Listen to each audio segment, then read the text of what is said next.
Ond dwi'n teimlo chymod i ni'n byw mewn tre arbennig lle mae'r eglwys ar y bryn a mae'r eglwys yn rhan iconic iawn o'r dre, yndyw e? Ac i ni'n uwchben ffynnon Sawl Teilo fan hyn.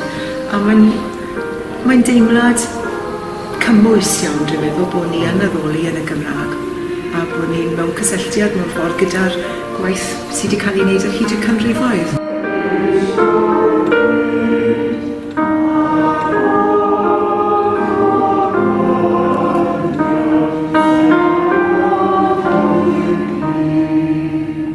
Tua 2005 oedd hi, ac o'n i wedi bod yn dod i'r eglwys yn Llandeilo ers rhyw 4 blynedd, a wedi cwrdd â Rob a Branwen i'r Gymraeg, a nifer o rai eraill oedd yn siarad Cymraeg.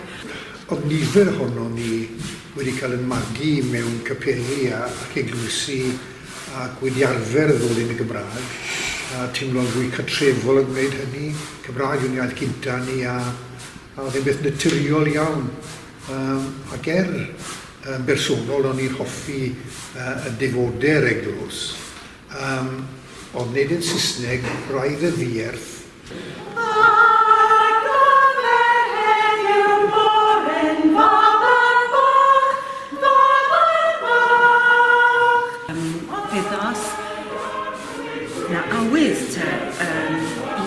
I ail-sefydlu hen wasanaeth y plygau ac i'r perwyl yna fe ffurfion ni grŵp canu a dyna o fyny gychwyno ni siarad wedyn am y posibilrwydd o ail-sefydlu gwasanaeth Cymraeg.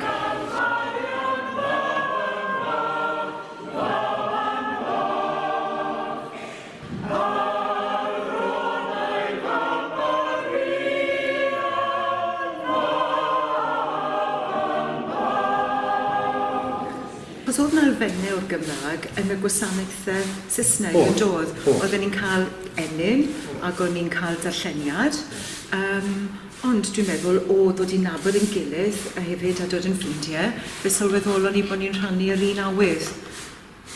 Ac felly wnaethoch chi siarad â Peter Ferment? Do. Nath e gytuno? Oedd e'n gefnogol iawn. Oedd. Fe gychwyno ni gyda un gwasanaeth y mis, ac o'n ni'n addoli yn y capel bach na sydd jyst tu ôl i ni fyna, yn y gwagleb bach na fyna, y Lady Chapel felly. Ac o'n ni'n ffodus iawn ar y pryd oedd gyda ni parchedig Patrick Mansell Lewis, a oedd e'n aelod o'r gynulleidfa a fe'n cymryd rhai gwasanaethau yma, ac oedd e'n frwdfrydig iawn yn dod. Oedd e'n newydd ddysgu'r iaith ac oedd e'n frwdfrydig iawn dros arwain y gwasanaethau. Felly, o'n i'n cael gwasanaeth y cyntaf a'r trydydd o'r mis, dwi'n meddwl, ac o'n i wedi elwa wedyn felly o offeiriad oedd wedi ymddeol yn person parchedig Barry Thomas, a wedyn ni gyda Doug Constable yn fwy diweddar. Ac be banhaodd hyn yn dod fe tan yn lle ddiweddar? Wel, fe nath Patrick sy'n mynd i Lanelli, a felly o 2 gyda ni. Right. Ac wedyn ni rhyw 2 blynedd, bron 5 blynedd nôl, mae Barry yn ymddeol a symud, a felly dim ond Doug Constable oedd gyda ni. Ac mae'n annwyl iawn ac wedi bod yn gefnogol, ond rhyw flwyddyn yn ôl, 15 mis yn ôl, fe ddwedodd bydde fe'n rhoi gorau. O'n i'n stuck yn dyn ni rob. O'n i ddim yn gwybod a fydden ni'n gallu parhau. Ac oedd y gwasanaeth Cymraeg wedi dod yn rhywbeth oedd yn golygu mwy a mwy i ni, dwi'n meddwl. Ac fel wyt ti wedi disgrifio y cwmni sydd yn dod ynghyd fel teulu. Benderfynon ni wedyn ni, yn y cyfamser, ar ôl i Barry fynd, fi o'n i'n cymryd ati... Wel, fi ysdi, Rob, yn cymryd ar y Wener. Ond oedd pawb yn helpu drwy ddarllen gwyddio yn y blaen. A eithon ni ati i gynnal boriolweddi yn hunain. Ond pan oedd Doug yn ymddeol nawr, wel, oedd neb dyn ni gymryd y cymryd. Chymod, oedd e'n fater o eisiau parhad, ac yn fater o geisio wneud rhywbeth yn weddol gloi cyn bod patrwn yr addoli yn gorfod dod i ben. Ac fi ys i Fi o'n i'n siarad yn do fe, ac fi si yn ffodus i gael rhif y ffôn rhai gweinidogion oedd yn byw yn lleol, ac yn lwcus iawn iawn i ni wedi cael gwasanaeth canon Aled Williams, sydd yn medru dod ato ni unwaith y mis. Felly, i ni'n hapus iawn i gael i bresenoldeb a'i brofiad ac i ni'n gwerthfawrogi bod ni'n cael y cymundeb. Ond oedd hwnna'n gadael a fod reolweddu wedyn, yn dod e? Beth o'ch chi'n mynd i wneud yn hynny? Wel, y peth yw, fi o'n i sôn gyda trafod pethau, y galwad enghraifft. A o'n i'n mynd gweld yn alwad fel y cyfryw, ond roedd angen, ac os oedd y gwasanaeth Cymraeg yn barhau, ac o'n i gyd yn awyddus iddo fe barhau, ac yn benderfynol y bydde fe'n parhau, wel, oedd rhaid wneud rhywbeth yn glyn o reolweddu, a dyma dyg yn awgrymu bod rhai ohonon ni oedd â diddordeb yn cael y cwrs, dilyn y cwrs ar gyfer hyfforddi arweinwyr addoliad. A felly eithon ni ati.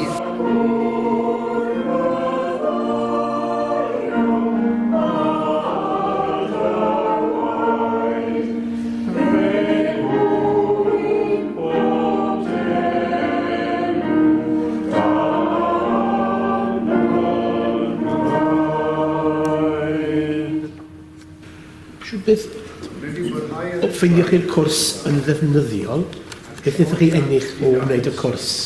Oedd y cwrs wedi cael ei strwythuro'n dda, oedd e'n cymryd lle dros rhyw 5 wythnos, ac oedd e'n cael cyfle yn dod i ofyn cwestiynau ac i ddarganfod, wel, yn bersonol cyn lleiad o'n i'n wybod, ac yn gallu dysgu ar fel rhan o siwrne.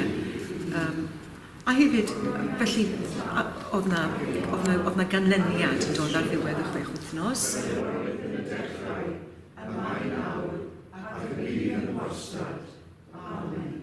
Dim ar warau bach mae dyn yn neud rhywbeth yna, oherwydd gyda y trwydded, mae yna gyfrifoldeb yn dod hefyd, a chi'n ymwybodol o'r pwysau chi'n arweinydd addoliad ar ran yr eglwys, ac mae hwnna'n dwy'n i bwysau. Daw darlleniad cyntaf o'r Hen Testament o lyfr Genesis, penod 7. Ti'n meddwl, reit, mae'r eglwys i gweud bod hawdd y fi fod yma, a wni ddim yn teimlo hynny yn gynt. Ond, na, mae'n dipyn o gam. Dipyn o gam. A wni ddim wedi gwneud fi feddwl fi ystyried, o'n i wedi ystyried y peth yn fanwl. Yn y genhedlaeth hon. Cymer gyda thi 7 bar o'r holl anifeiliaid glân, y gwrw a'i gymar, a phar o'r anifeiliaid nad ydynt yn lan, y gwrw a'i gymar. Dwi'n teimlo bod yna fwy o ddyfnder angen personol felly i ddarganfod. Ac chymod, os ych chi'n cael y rôl yma, Rob yn sôn, mae'n rôl reit ddifrifol, ac mae'n agor drysau personol i chi.